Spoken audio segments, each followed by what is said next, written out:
On a blustery Thursday afternoon, beneath the fluorescent glare of 7,000 news cameras, President Donald Trump stared down a lone golf ball on the 11th hole at Trump National Doral. The course was, as always, immaculate, except for a faint tremor thrumming through the turf, a warning unnoticed by everyone except a peculiar caddy in the distance, a squirrel with a clipboard and unusual gravitas. Officially, rumors of Trump's secret genius swirled in the teleprompter-lit corners of cable news. But among the ancient Kaiju, such talk was mere foolishness. For all his bluster, the one thing more fragile than his legendary hair was his patience. And patience was about to be tested on an intergalactic scale. At a mountain shaded by the clouds of Mount Fuji, within the high halls of the Kaiju Elders Council, Master Yoda, having taken up a side gig as interdimensional mediator, slouched on a chair grown from the roots of an ancient red cedar. Arrayed before him sat the Kaiju, wise, weathered, and deeply disgruntled. What to do? Yoda grumbled, stroking his chin. The elders grunted, shuffled, and squawked. Ever since secret funding from shadowy White House channels had been slashed, tempers among the Kaiju had run high. Even the chickens, bizarre 12-foot towers of feathers with rainbow mohawks, had become restless, clucking at inopportune moments during council meetings. Then came inspiration. For disruption, what better plan than chaos? The Kaiju chickens, with their luminescent plumes and anarchic energy, would strike where it hurt most. Trump's beloved golf courses. The plan was elaborate, as only a multi-species uprising could be. Sneaky Kaiju goats in Hawaiian shirts scaled the fences of Trump Turnberry, their eyes glinting with mischief and hints of constitutional law. Squirrels parachuted with grape jelly bombs. Coyotes, wearing reflective vests, directed swarms of Kaiju honey badgers and neon skunk commando units into Trump's personal snack tent. Raccoons in night vision goggles infiltrated the sand traps, and battalions of Kaiju mice carried away golf tees one by one. From the skies, Canadian geese dove in synchronized patterns, honking national anthems from every member of the G7. Seagulls, ducks, and loons bombarded the putting green with unnerving accuracy, or at least creative intent. It was a campaign like no one had ever seen. The world's greatest superpower was under siege, not by hackers or submarine fleets, but by an army of irate, oddly colorful Kaiju critters. The very first morning set the tone. Trump, resplendent in magenta, descended onto the green. He lined up a putt.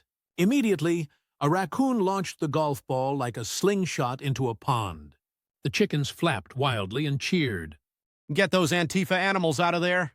Trump, incensed, demanded the Secret Service get those Antifa animals out of there.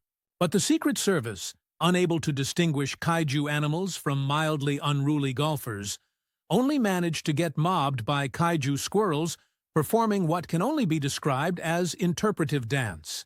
And so, it continued. Every tee shot became a test of nerves. Every press conference found Trump distracted, feathers occasionally stuck to his blazer, muttering about chicken conspiracies. The financial markets responded in kind. Every day a new policy. One day tariffs on Canada, the next none. Buy Greenland. No. Sell Greenland. Fire the Fed. Hire the Fed back. Ban ducks. Unban ducks. The markets yawned, crashed, soared, and crashed again. Bond yields jumping like startled raccoons. By May 30th, 2025, the KLF, Kaiju Liberation Front, was no longer a whisper on online forums, but a full-blown cable news segment. CNBC called it the taco economy. Because, as veteran anchor Gale observed, Trump always chickens out. Every time he threatened embargoes or bragged about trade wars, the Kaiju would escalate. parading in the background of rose garden speeches, photobombing presidential tweets, commandeering golf carts. On social media, clips trended hourly. Trump, chased by Mohawk chicken, outpaced even last season's viral baby shark. Internationally, chaos slid into comedy. Russia's foreign minister was ambushed by a Kaiju skunk at G20. The Queen of England had a politely worded note delivered by Kaiju mouse on a tiny scooter.